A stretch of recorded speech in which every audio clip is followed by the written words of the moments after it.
அஸ்ஸலாமு அலைக்கும் வரஹ்மத்துல்லாஹி வபரகாத்துஹு. வலைக்கும் அஸ்ஸலாம் வரஹ்மத்துல்லாஹி வபரகாத்துஹு. தற்காலத்தில் பெண்கள் எல்லாருமே வந்துட்டு ஹிஜாப் அணிய ஆரம்பிச்சிட்டாங்க. ஆனாலும் ஒரு சிலர் தான் வந்து தன்னுடைய முகத்தையும் சேர்த்து மூடுறாங்க. இப்படி முகத்தை மூடுவது கட்டாயமா? கண்டிப்பாக முகத்தை எல்லா இடத்துலையுமே மூடி தான் ஆகணுமா அப்படின்றது ஒன்று. இன்னொன்று, பெண்கள் வந்துட்டு வெளியில் போகிறது வர்றது அப்படின்றத வந்துட்டு மார்க்கம் ஒரு சில இடங்களில் தவிர தடுத்துருக்கு. அப்படின்ற பட்சத்தில் பெண்கள் வண்டி ஓட்டுறது, பைக்கு, காரு போன்ற வாகனங்களை ஓட்டுறது, அதெல்லாம் வந்துட்டு மார்க்கத்தில் அது மாதிரி ஹசரத் அவர்கள் பெண்கள் முகத்தை மறைப்பது சம்பந்தமாக கேள்வி வச்சுருக்கிறாங்க. அதேபோல் வண்டிகள் ஓட்டுவது சம்பந்தமாகவும் கேள்வி வச்சுருக்கிறாங்க. பெண்கள் முகத்தை மறைப்பது, இன்றைக்கி வெளியே போகிறோம், புர்கா போட்டு பெண்கள் போகிறாங்க. இன்றைக்கி சில பெண்கள் வந்து முகத்தை மறைக்காமலே போகிறாங்க, சில பெண்கள் மறைச்சிக்கிட்டு தான் போகிறாங்க. மார்க்க சட்டம் என்ன? இதில் வெளியே போகும்போது மறைச்சிட்டு போகணுமா, முகத்தை காட்டிலும் போகலாமா என்பது தான். மார்க்க அடிப்படையில் முகத்தை பெண்மணி மறைப்பது என்பது கட்டாயம் அல்ல.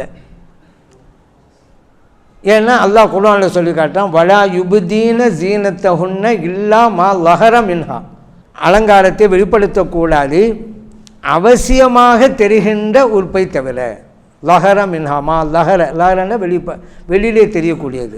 ஒரு பெண்ணுக்கு வெளியிலே தெரிந்துதான் ஆக வேண்டும் என்று சில உறுப்புகள் இருக்குது, அது தெரிஞ்சுதான் ஆகணும். அதுக்கு இமாம்கள் சொல்கிறாங்க, அது ரெண்டு. ஒன்று முகம், இன்னொன்று 2 மணிக்கட்டு. இதை முகத்தை மறைச்சிட்டா யார் எவருன்னு தெரியாது, அது தெரிஞ்சு தான் ஆகணும். அதே போல் இந்த 2 மணிக்கட்டையும் மூடிட்டோம்னு வச்சுக்கிறோங்க. மூடிட்டா எந்த காரியமும் செய்ய முடியாது. திறந்திருந்தால் தான் ஒரு பொருளை கழுவுறதோ ஒரு பொருளை தூக்குறதோ எல்லாத்தையும் சாத்தியமாகும்.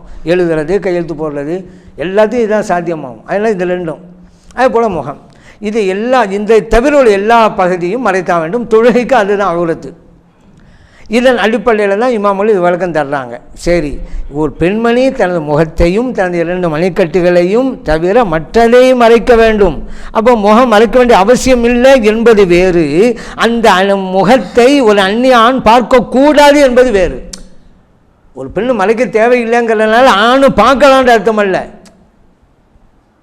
ஒரு பொருளை நாங்கள் வைக்கலாம் அப்படின்னு சொன்னால் வச்சுட்டு போங்களேன் அப்படின்னு சொல்லிங்க, பொருளை அங்கே வைக்கலாம், ரைட்டு. அதுக்காக வேண்டி ஒரு ஆள் இதை வந்து எடுத்துகிட்டு போகலாமா? இல்லை, அங்கே தான் வைக்கலான்ட்டாங்களே அப்படின்னு சொல்லி எடுக்கக்கூடாது. அது வேறு, இது வேறு. ஒரு பெண்ணு மறைக்க வேண்டிய அவசியம் கிடையாது முகத்தை. ஏன்னா இன்னும் சொல்லப்போனால் சில இடங்கள்லாம் முகத்தை பார்த்து கொள்ளலான்னு சட்டம் இருக்குது. நான் வந்து மறைக்க தேவையில்லைங்கிற ஒரு சப்ஜெக்ட் சொன்னேன். ஒரு அந்நிய ஆண் அந்நிய பெண்ணுடைய முகத்தை பார்க்கக்கூடாதுன்னு சொன்னேன். பார்க்கக்கூடாதுங்கிற சட்டம் வேலை. ஆனால் அந்த பார்ப்பது என்பது கூட சில கட்டங்களில் கூடும். எப்படி? கொடுக்கல் வாங்கல் இன்னான்னு தெரியணும், கடன் வாங்க வர்றாங்க இன்னான்னு தெரியணும். அப்போ கடைசியில் வந்தாக்கா நான் எங்கே உங்கள்கிட்ட வாங்கினேன், வேறு பொம்பளைங்க அப்படின்ட்டாக்கா நம்ம என்ன செய்கிறது? அதே போல் ஒரு கடையில் வந்து ஒரு பொருளை வாங்குகிறோம், பொருளை விற்கிறோம்னு சொன்னால் அப்போ பார்த்தாகணும். ஏன் இந்த பொருள் சரியில்லைன்னு அதே பெண்ணு பண்ணி வரலாம். இல்லை, வாங்கிட்டு போன பெண்ணு ஒன்றாவும் இல்லை அது சரியில்லைன்னு சொல்கிற பின்னால் வந்த பெண்ணு வேறு பெண்ணாக இருந்துட்டால் கொடுக்கல் வாங்கல தெரியணும். அதுபோல் ஒரு பெண்ணு சாட்சி சொல்ல வருது, சாட்சிக்கு அப்போது அந்த பெண்ணு முகத்தை நம்ம பார்க்கணும். உண்மையில் அந்த பெண் தானா, வேறு பெண்ணும் வரலாம். ஒரு அந்நிய ஆண் கூட புர்கா போட்டுக்கிட்டு வந்து பெண்ணு கூட குரலை மாற்றி பேசிட்டு போயிடலாம்.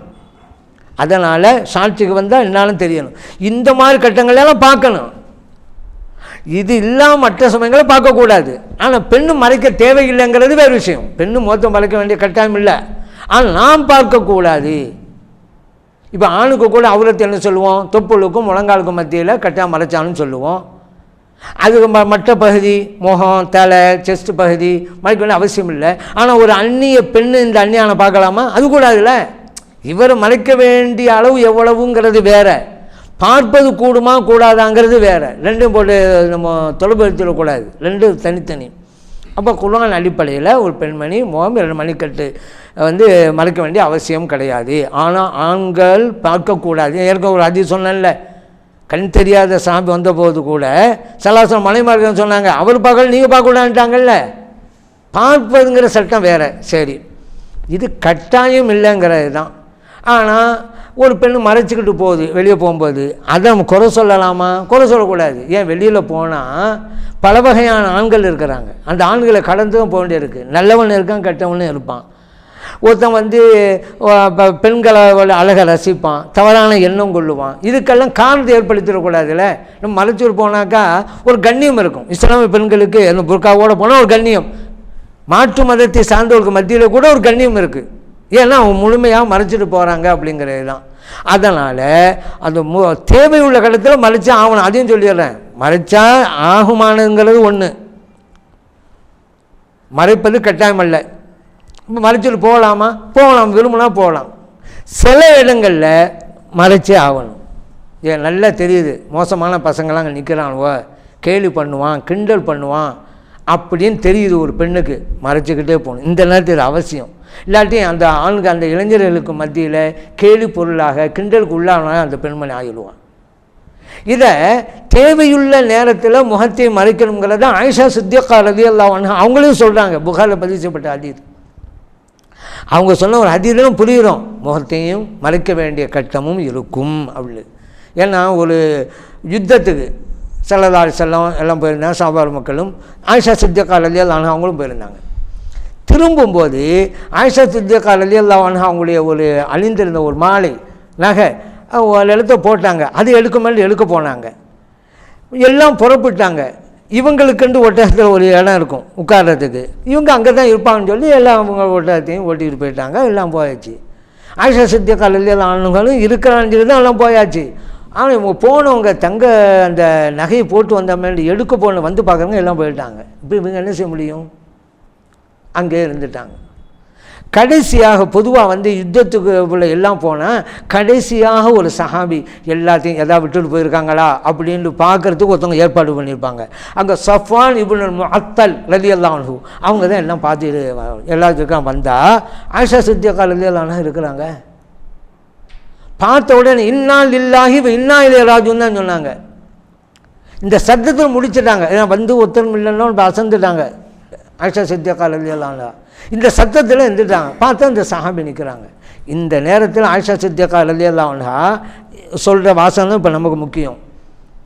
என்னை பார்த்த உடனே இன்னா லில்லாஹி ராஜிஊன் சொன்னாங்க. ஏன்னா நான் யார் என்று அவர்களுக்கு தெரியும். என்னை கண்டு அவரை அடையாளம் தெரிந்து கொண்டார்கள்.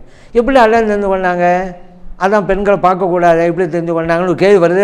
அவங்களே சொல்கிறாங்க, ஹிஜாபுடைய சட்டம் வருவதற்கு முன்பாக அவர்கள் என்னை பார்த்துருக்கிறார்கள். ஒரு பெண்ணை அந்நிய பெண்ணை பார்க்கக்கூடாதுங்கிறதான ஹிஜாபுடைய சட்டம்.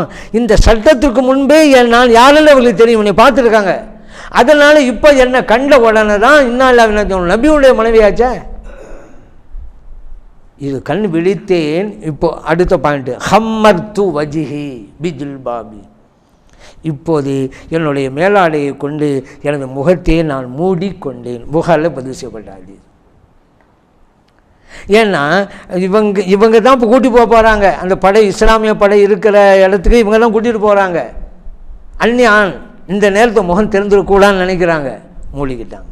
அப்போ தேவையான இடத்திலே மூடிக்கொள்வது அவசியங்கிறத அதை புரிஞ்சுக்கிட்டோம். ஒரு அந்நியான் பார்க்கக்கூடாங்கிற சட்டம் இருக்குன்னு தெரிஞ்சுக்கணும். என்ன சொல்கிறாங்க, ஹிஜாபுக்கு முன்னால் என்னை பார்த்துக்கிறான்னு சொல்லும் பொழுது அப்போ இந்த சட்டம் வந்ததுக்கு பிறகு பார்க்கக்கூடாது, ஒரு அந்நியான் இப்படி பார்க்கக்கூடாது. அதுவே அதில் இருக்கா இல்லையா? எதுக்கெடுத்தாலும் ஹதீஸில் இருக்கா? ஹதீஸில் கேட்குறேன், ஹதீஸில் தான் பாருக்கு வஹாபில் நம்ம சொல்லணும், ஹதீஸ் தான் இருக்குது. ஹிஜாபுக்கு முன்னாலே நம்ம பார்த்தாங்கன்னு சொல்லும் பொழுது ஹிஜாப் இப்போ பார்க்கக்கூடாதுன்னு சட்டம் இருக்குல்ல. இப்போ நீ ஆர்ப்பாட்டத்துக்கு பெண்கள் பார்க்கலாங்கிறீங்க.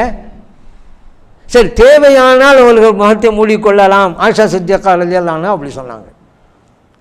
அதே போல் இந்த திரைக்கு அப்பால் தான் இருக்கணும் அப்படிங்கிறதுக்கு குர்ஆனில் கூட அல்லாஹ் சொல்லலாம், வைதா சஅல்துமூஹுன்ன மதாஅன் ஃபஸ்அலூஹுன்ன மின் வராஇ ஹிஜாப். அல்லாஹ் குர்ஆன் சொல்லலாம், நபி ஸல்லல்லாஹு அலைஹி வஸல்லம் அவங்களுடைய துணைவியர்களிடம் சென்று ஏதாவது நீங்கள் கேட்பதாக இருந்தால் திரைக்கு அப்பாலே இருந்து கொண்டு கேளுங்கள், பார்க்கக்கூடாது. இதுக்கு வஹாபி என்ன தெரியுமா சொல்லுவாங்க விளக்கம்? இது நபி ஸல்லல்லாஹு அலைஹி வஸல்லம் மனைவியருக்கு மட்டும் உள்ள சட்டம் அப்படின்வாங்க. எல்லா பெண்களும் இந்த சட்டம் தான். பெண்களை பொறுத்த மட்டில் பார்ப்பது தான் கூடாது, அது அவுரத்து. சத்தம் அவுரத்தல்ல. ஒரு பெண்ணுடைய சவுண்டு கேட்குது, கேட்கலாமா? கேட்கலாமே. சவுத்துல் மர்ஆ லைஸ பி அவுரா. ஒரு பெண்ணுடைய சப்தம் அவுரத்தல்ல. ஒரு பெண்ணு பயணம் பண்ணுறாங்க, கேட்கலாமா? கேட்கலாம். குர்ஆன் ஓதுறாங்க, கேட்கலாமா? கேட்கலாம். ஏன் சத்தம் தானே. பெண்களுடைய சப்தத்தை கேட்கக்கூடாதுன்னு சொன்னால் யாரும் வெளியே போக முடியாது. ஏன் நீங்கள் தொழுவில் போகிறீங்க, பெண்ணுடைய சத்தம் கேட்க தானே செய்யும். மார்க்கெட்டுக்கு போகிறீங்க, பெண்ணு சத்தம் கேட்க தானே செய்யும். பார்க்கறது அது நம்ம கண்ட்ரோல் பண்ணிடலாம். பார்க்கக்கூடாதுன்னு சொன்னால் கண் பார்வையை தாழ்த்திக்கலாம்ல. காதை நீங்கள் தாழ்த்தி கொள்ள முடியுமா? பெண்ணு பேசுது, நான் காதை தாழ்த்திக்கிற போகிறேன். நீங்கள் விரும்பினாலும் விரும்பாவிட்டாலும் காதை வந்து விழத்தான் செய்யும். அவங்க நீங்கள் கண்ட்ரோல் பண்ண முடியாது. ஆனால் கண் பார்வை அப்படி இல்லை. கீழே தாழ்த்திக்கிட்டால் பெண்ணை பார்க்காம போயிடலாம். வரல பெண்ணுன்னு சொன்னால் தாழ்த்திக்கிடலாம், இல்லை வேறு பக்கம் திரும்பிக்கிடலாம். ஆனால் காது அப்படி இல்லை. எங்களுக்கு திரும்பினாலும் காதுகளை கேட்க தான் செய்யும். அது பெண்ணுடைய சப்தம் அவுரத்து அல்ல, கேட்கலாம். பெண்ணை பார்க்கத்தான் கூடாது. அதனால் இந்த முகத்தை மறைப்பது ஷார்ட்டாக நம்ம புரிஞ்சுக்கிடுவோம். முகத்தை மறைக்க வேண்டும் என்பது கட்டாயம் அல்ல. ஒன்றாவது, மறைப்பது கூடுமா கூடாதா? கூடும். சில இடங்களில் மறைப்பது அவசியம்.